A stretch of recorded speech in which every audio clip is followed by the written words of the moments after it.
The Oracle will be your guide should you be victorious.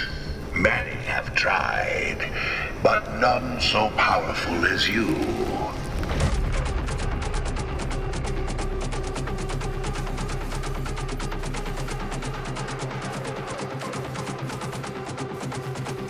This crypt is your pain given shape.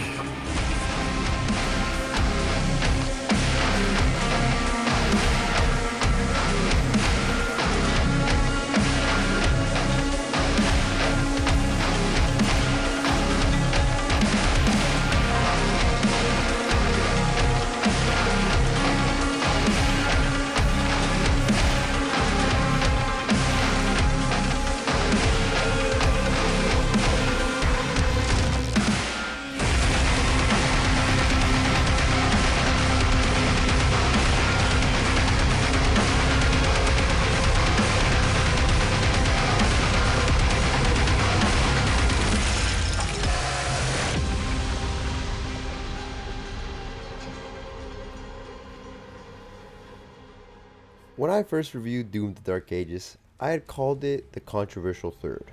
Why? Well, mainly because Doom 2016 was a great way to relaunch the franchise, and Eternal was everything great about 2016 Doom, but cranked up to 11, right? So, Eternal really is one of the best shooters of all time, including its DLC. So, with the Dark Ages, it had a choice. You can make what you've already done again, with diminishing returns, or you could try something new, and so they did. But where does that leave Doom: The Dark Ages DLC? Revelations. I think Revelations sits somewhere in the middle between Eternal and Dark Ages, which I feel in catering to both sides, you kind of cater to neither side of the fan base, but in a weird way, it actually really works. But with a bit of a caveat. So, let me tell you why Doom Revelations is infuriatingly awesome.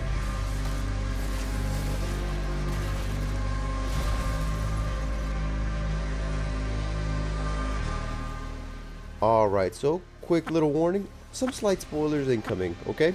First, let's start with the most important thing, gameplay. The game starts off pretty standard within the first hour. It's just Doom: The Dark Ages base, until you get your big meaty man mitts on the spear. Then the DLC really begins. Because of story reasons, your shield is a little broken, a little battered, so instead, the spear will aid the Doomslayer in his crusade against the demons. The meat hook from Doom Eternal also makes a return, but instead of being on the super shotgun, it is part of the spear's kit, and without a doubt, the spear is fun. Okay, there is no doubt about that. Flying around the arena really changes the dimensions of every battle compared to the base game, but boy does the spear's kit have a deep learning curve. Genuinely, I would love to see the devs play their own game because this shit was challenging to learn and definitely harder to master. I did my best to show quote unquote good gameplay, but it was tough, man. This DLC definitely is not for new players, but typically that is the nature of DLC, right? Anyway, the spear is really versatile though, with double dash plus flying around the arena via the meat hook. Sideways for speed, upwards for major air. You can dodge or parry attacks too to build up meter for special attacks like the spear stab, spear slam, and spear throw. And as you unlock upgrades, you should also be learning and getting used to comboing the spear into your combat loop. And once you get the flow of when to spear, when to meat hook, when to shield, and when to chainsaw, it can become pretty invigorating. This shit had me pumped up. But, big but, it was very frustrating at first to learn all the button prompts and to synergize with my new kit properly. I even tried changing the default button layout, but then I took a break, came back to the game, and then turns out Doom did not save my button input, so I ended up sticking to the default anyway. It was hard, at least for me though. Maybe it's a skill issue, but if you play the DLC, comment down below if you had a hard time too, or if I'm just a scrub. I'd imagine Eternal diehards will probably have an easier time than I did, but even still. So, slashing, dashing, hooking, and skewering demons while also gunning them down is pretty amazing. Once you get used to it, of course. Speaking of demons, if you saw the trailers, you know some classic demons make a comeback. And I gotta say, the Archvile is still a great piece of booty to fight against. But damn, I wish they did more with his aesthetic. At the very least, he looks consistent. The Pain Elemental, on the other hand, definitely got the Cacodemon treatment, as he looks significantly cooler and fights a little bit better than before. There are also a few new demons introduced, but I won't spoil them here. Now, my 2 extra cents on the gameplay. I should be timestamping this video, so if you just want to know the content, you can skip ahead. But I will say that it is interesting because I do feel that it can be a little bit overwhelming and slightly redundant to have so many tools at your disposal. I remember saying previously that the Dark Ages differs from Eternal in the sense that Eternal's enemies were all problems with their intended solutions, that being specific weapons. Super Shoddy a Pinky's back, throw a nade into a Cacodemon's mouth, plasma gun for a plasma shield, so on and so forth. The Dark Ages, however, was less strict about that. Most demonic problems have many different weapon solutions, whether it's guns, melee, or shield abilities, and now you also have the spear. So, going back to it, having an even larger arsenal can feel a bit kind of redundant. Kind of.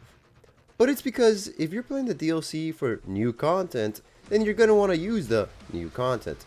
If you're not using the new tools, then what's the point? Also, dashing and meat hooking kind of ruins the whole stand and fight tagline that the Dark Ages goes for. So in a weird sense, Revelations feels like its own game with the bones of the Dark Ages. Low-key, Revelations is Eternal too, because the movement is more akin to it, and standing and fighting straight up does not work in most cases, especially for foes like the Archvile. Only in a few circumstances can you actually stand and fight, but otherwise, get busy flying or get busy dying. Okay, so next up is the story. I feel like most people don't really care about the story in Doom games, but not me, man. I eat that shit up. Admittedly, its purpose mainly serves just to have a reason and context as to why the Doom guy goes to badass places to kill badass demons, which is fine, but like I said, I fuck with the story heavy since Doom 2016, and I like it a lot here too. Especially because its presentation is now somewhere between Eternal and the Dark Ages. The Dark Ages went heavy on the cinematic feel with more cutscenes and a wide aspect ratio in scenes, but to be honest, it was the inferior choice. With Revelations, full screen looks so much better on Doom, and their use of first person perspective is just so nice and immersive. It's a good mix of lore and purpose presented via dynamic shots and first person POV. The codex entries work really well in tandem, serving the narrative by adding more context to the places you visit or the motivations behind characters and or the lore of important relics. I won't spoil it here, but if you read the first codex entry and proceed to watch the first cutscene, it hits a lot better than without the context from the codex. So, the story itself is pretty top tier with backstory and motivations for the Doom guy, so if you care even a little bit about the narrative, it's a good time. But if you don't, you don't have to, since you can always just skip the cutscene anyway. Finally, let's talk about exploration and level design. Now you know why you're in Purgatory, but is this place even worth going through? Exploration has definitely been enhanced here in many ways. There are, of course, more puzzles to solve with the spear and also with the shield.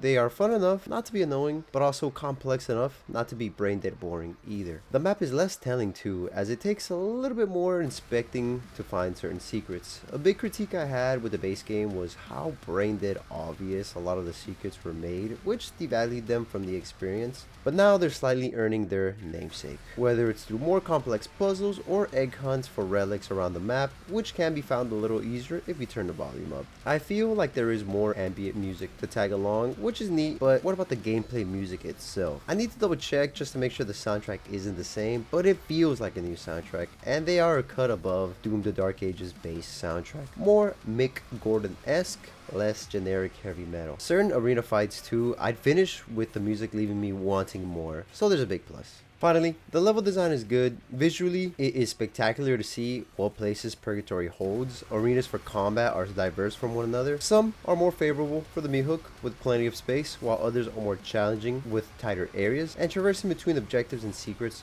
all just feels really good. Not spectacular, but good. 2 more cents I'll throw in towards level design is that there is this thing called the end game, where it expects you to beat the main DLC and then come back and be even harder levels for, I'm assuming, either better rewards or a better experience. Regardless, it's more towards the end game, so we're not going to cover too much here because that would be spoilerific. Doom Revelations is interesting because it's stuck in this weird middle ground, this limbo this purgatory, if you will, between Eternal and base Dark Ages. But is the DLC any good? I would say the gameplay pissed me off at first, but with more playtime, more upgrades, I started picking things up. I started picking off demons, hot swapping between spear and shield, dodging and countering with some of the most amount of grace I've ever had, and then I really started to get the hang of it and enjoy it. That is why I said Revelations is infuriatingly awesome, man, because for a moment I wanted to smash my controller against my face, but when the flow finally hits, it fucking slaps, man. So all in all, I'd say it's good, albeit mandated by a semi-steep learning curve. Great presentation, great story, good level design, and combat arenas. And honestly, it is a great new addition to the Doom franchise. Doom fans have been eating good for the last decade, so without a doubt, I would say this DLC is definitely worth your time. If you like this video, drop me a like. I hear if you sub too, you'll get biceps as big as the Doom Slayers. So hit that sub button if you want to get big ultra giga chat arms like him. And comment down below your thoughts on the DLC if you do play it. I am genuinely curious to see where the Doom fans will put Revelations in their content tier list. Until the next one, have a great rest of your day, baby. I was a little salty at first that my Divinity skin didn't make it into the DLC, but big spoilers. Turns out it does. I won't say how. But yeah, I was upset because at first I paid good money for that shit, man. I would have loved to see it in all its glory for the first hour and then the deconstructed version. But then again, I don't know. Maybe you will, maybe you won't. Maybe this DLC isn't total trash.